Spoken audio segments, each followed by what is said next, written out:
10 seconds. He's And crushed Karlos it. Nasar has just set a snatch world record for the first time in his life. Okay, it's time to talk about Karlos Nasar's snatch technique. Normally in this series we touch on two aspects of a lifter's technique before we move on to looking at their training to see how we can implement these changes. However, we do need to address the elephant in the room. Karlos's technical model as a whole does have one flaw in the snatch. This is clear from a technical model standpoint and from the horse's mouth. Karlos himself knows he needs to work on his technique and is doing so, but of course at maximal weights like this, it's hard to make a change. The main error in Karlos's technique is a simple one: he jumps forward. This is clearly an inefficiency as it lets us know that the weight is being misdirected at some point along the lift. A barbell that moves forward is a barbell that is moving away from our center of mass.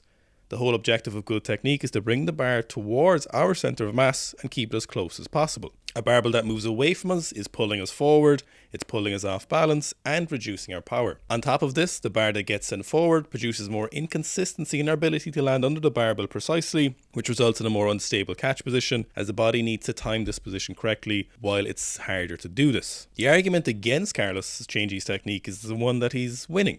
And I agree with this. Karlos is winning and he looks set to keep winning. So in fact, I agree he doesn't need to change now. However, if he wasn't winning, no one would use this argument. If, for example, one of the many greats who have lifted in this class are very, very similar, were still competing today, we'd say, oh, Karlos, if only you change your technique. If you only could improve, you could win. For example, if Verdanian, Kakashvili, Blagoy, Zakharevich, Slatov, and many more who put up higher results than Karlos were lifting, we would think what a waste. So from a purely technical point of view, but today we're going to look at what he does well, because you can't snatch 189 kilos without having some great technical aspects. The first place we're looking at is his excellent back position from the floor and all the way through the lift. I cannot emphasize how important this is for your lifting. A weak back that loses position or never achieves in the first place is one that is holding you back in your journey to a bigger snatch. A loose back catches us in multiple ways. First, as we pass the knee, we're at a crucial point in the lift. If we mess up here, we're killing all chance at a powerful and explosive extension. When we're passing the knee, the bar needs to be held in a strong position, using our back to stop the bar from pulling us forward. Remember, the bar needs to travel back towards us, as a barbell travels up and away is a barbell that's pulling us forward and off balance. A loose back at the knee lets the barbell travel away and really compromises the rest of the lift. The bar always wants to travel forward as it leaves the ground, so you need to convince it to do otherwise. So a strong and tight back is integral to this. Squeeze that back tight and keep it tight like Karlos to ensure you're keeping it close. The second area that a loose back kills us is in the extension. When the bar is at your hips, try and extend your hips fully with a rounded upper back. Feel how weak and lacking in extension this is. Now try it with a proud chest and arch back and see how much more powerful your leg extension is. This brings us on to the second area, Karlos' aggression in the turnover. Look at the drastic change in speed you can see from above the knee to peak barbell speed as he launches the barbell into the air. The barbell needs to hit a specific minimum speed, which we call launch velocity. Without this, the barbell would not have sufficient height to allow you time to get under. This speed does not happen by itself, however. You need to actively enter the speed into the barbell as you move further into the lift. The barbell must travel faster and faster as you move up along your body.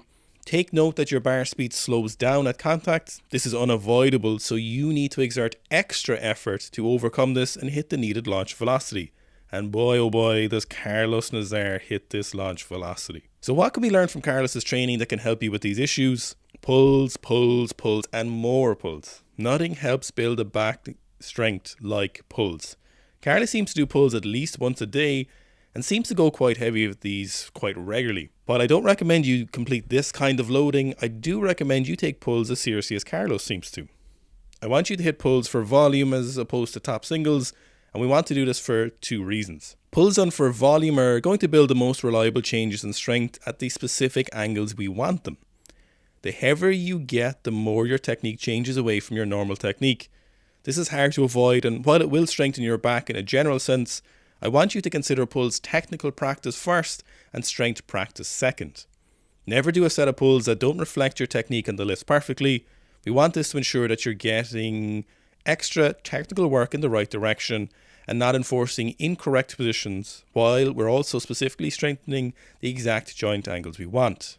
Very heavy pulls are also quite fatiguing, and the lower weight and moderate volume approach will provide you with just as much usable strength gains as heavy singles will without killing your lower back for the next sessions. Now, to increase that speed, we can use another commonly seen lift from Karlos, and that's the power snatch. The power snatch is great because if we accept that the limiter of what we call a power snatch is catching it above parallel, then if we accept that the barbell must be caught higher, which means to get a reasonable weight overhead in the power snatch, we need to be adding more speed into the barbell, so this speed will be faster than your normal snatch, and as such will provide you an opportunity to emphasize speed in your second pull and extension, which should in effect transfer over to your full lifts from the floor. Don't spend too much time power snatching lest we reinforce poor catching positions and mess up your timing. Once a week is more than sufficient, while pulls on twice a week in the snatch style should be enough for most of you watching.